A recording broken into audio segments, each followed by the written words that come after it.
Hello everyone, स्वागत है आपके अपने YouTube channel mind wave classes में। इस वीडियो में सामान्य विज्ञान के महत्वपूर्ण क्वेश्चंस कवर करेंगे जो टोटल न्यूटन पैटर्न के अकॉर्डिंग है। तो इसका फर्स्ट क्वेश्चन देखिएगा, ध्वनि के शोरगुल का मापन होता है। ऑप्शन देखिए, डेसिबल में, पास्कल में, प्रकाश वर्ष में, खगोलीय इकाई में।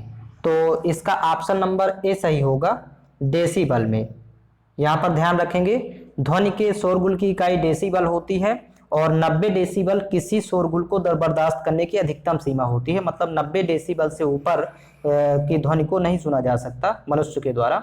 तो याद रखेंगे, इसका ऑप्शन नंबर ए इसका सही होगा। इसका नेक्स्ट क्वेश्चन देखिए, सेकंड क्वेश्चन है, निम्न माध्यम में ध्वनि का वेग सर्वाधिक होता है। तो इसका ऑप्शन देखिएगा, निर्वात में, गैसों में, द्रव में, ठोस धातु में। तो इसका ऑप्शन नंबर डी सही होगा, ठोस धातु में। यहाँ याद रखेंगे इसको, ठोस धातु में ध्वनि का वेग सर्वाधिक होता है और द्रव में उससे कम तथा गैस में सबसे कम और निर्वात में ध्वनि का वेग शून्य होता है। ये याद रखेंगे। तो यहाँ पर ध्यान रखेंगे, पहले सबसे सर्वाधिक ठोस में, इसके बाद द्रव में और फिर सबसे कम होता है गैस में और निर्वात में शून्य होता है। तो ये याद रखिए, इसका ऑप्शन नंबर डी सही होगा। अगला क्वेश्चन देखेंगे, इसका क्वेश्चन नंबर थर्ड है, जब हमें कोई ध्वनि सुनाई पड़ती है तो हम इसके स्रोत का अनुमान लगा सकते हैं। ऑप्शन है देखिएगा, ध्वनि के आयाम से, ध्वनि की तीव्रता से, ध्वनि की तरंग दैर्ध्य से, ध्वनि में उपस्थित अधिस्वर से। तो इसका ऑप्शन नंबर बी सही होगा, ध्वनि की तीव्रता से। इसको याद रखेंगे, हमें कोई ध्वनि सुनाई पड़ती है तो हम इसके स्रोत का अनुमान ध्वनि की तीव्रता से लगा सकते हैं और ध्वनि की तीव्रता से ध्वनि के स्रोत का पता लगाया जा सकता है। ध्वनि की तीव्रता ध्वनि के आयाम पर निर्भर करती है, तो इसको याद रखिएगा। तो नेक्स्ट क्वेश्चन इसका है क्वेश्चन नंबर 4, ध्वनि तरंग किस दर से यात्रा करती है। ऑप्शन देखिए, 1.1 मील प्रति सेकेंड, 550 यार्ड प्रति सेकेंड, 1100 फीट प्रति सेकेंड और 1100 मील प्रति सेकेंड। तो इसका ऑप्शन नंबर सी सही होगा, 1100 फीट प्रति सेकेंड।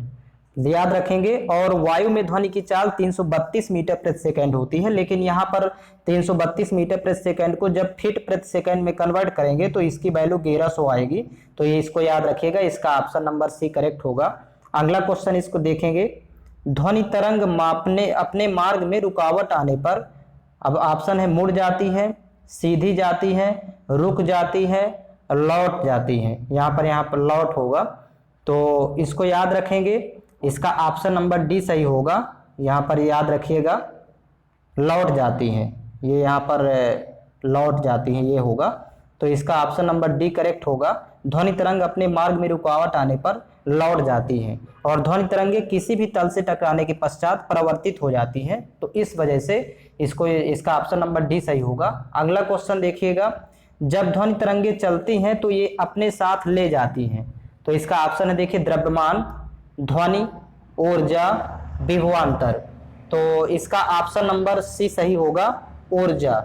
जब ध्वनि तरंगे चलती हैं तो याद रखिएगा, अपने साथ ऊर्जा, ये ऊर्जा का संचारण करती हैं। तो यह ऊर्जा गतिज ऊर्जा के रूप में होती है। तो इसका ऑप्शन नंबर सी करेक्ट होगा। अगला क्वेश्चन देखेंगे, ध्वनि तीव्रता का डेसिबल में वह अधिकतम सीमा जिससे ऊपर व्यक्ति सुन नहीं सकता।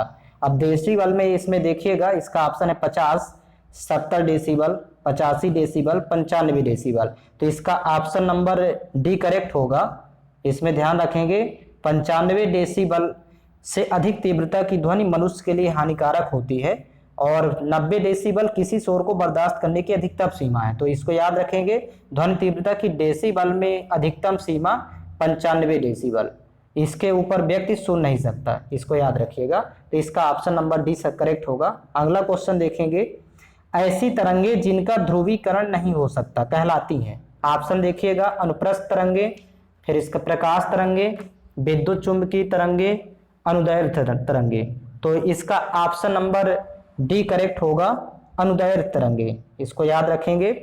और ऐसी तरंगे जिनका ध्रुवीकरण नहीं हो सकता अनुदैर्ध्य तरंगे कहलाती हैं। अनुप्रस्थ तरंगे, प्रकाश तरंगों और विद्युत चुंबकीय तरंगों में ध्रुवण की घटना होती है। तो इसको याद रखेंगे, अनुप्रस्थ तरंगे और प्रकाश तरंगे और विद्युत चुंबकीय तरंगे, ये तीनों में ध्रुवण की घटना होती है। जबकि अनुदैर्ध्य तरंगे, ये ऑप्शन नंबर डी है, इसका ध्रुवीकरण नहीं हो सकता है। तो इसका ऑप्शन नंबर डी सही है। नेक्स्ट क्वेश्चन देखेंगे, सूर्य से पृथ्वी तक पहुंचने में सूर्य प्रकाश को कितना समय लगता है। ऑप्शन है 7 मिनट, 8 मिनट, 5 मिनट और 4 मिनट। तो इसका ऑप्शन नंबर बी करेक्ट होगा 8 मिनट। तो ये लगभग 8 मिनट का समय लगता है और सेकेंड में 500 सेकेंड। तो याद रखेंगे इसको। अगला क्वेश्चन इसका है ध्वनि की चाल है, ऑप्शन देखिए 920 मील प्रति घंटा, 760 मील प्रति घंटा, 680 मील प्रति घंटा और इनमें से कोई नहीं। तो ध्वनि की चाल मीटर प्रति सेकेंड में 332 मीटर प्रति सेकेंड होता है, इसको याद रखेंगे। और इसका ऑप्शन नंबर बी करेक्ट होगा 760 मील प्रति घंटा। ध्वनि की चाल है मील प्रति घंटा में, इसका ऑप्शन नंबर बी करेक्ट होगा 760 मील प्रति घंटा। अगला क्वेश्चन देखेंगे इसका, क्वेश्चन नंबर 11 है ध्वनि का वेग निर्भर करता है, ऑप्शन है तीव्रता पर, सेकंड ऑप्शन है स्वरूप पर, थर्ड ऑप्शन है तरंग दैर्ध्य पर, फोर्थ ऑप्शन है इनमें से कोई नहीं। तो इसका ऑप्शन नंबर सी करेक्ट होगा तरंग दैर्ध्य पर। ध्वनि का वेग तरंग दैर्ध्य पर निर्भर करता है, इसका ऑप्शन नंबर सी सही है।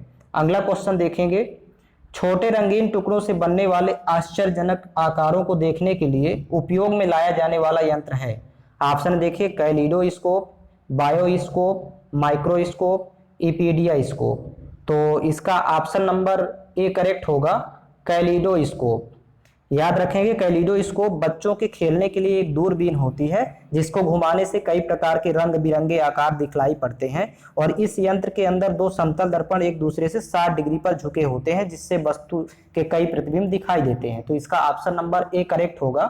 छोटे रंगीन टुकड़ों से बनने वाले आश्चर्यजनक आकारों को देखने के लिए उपयोग में लाया जाने वाला यंत्र कैलिडोस्कोप है।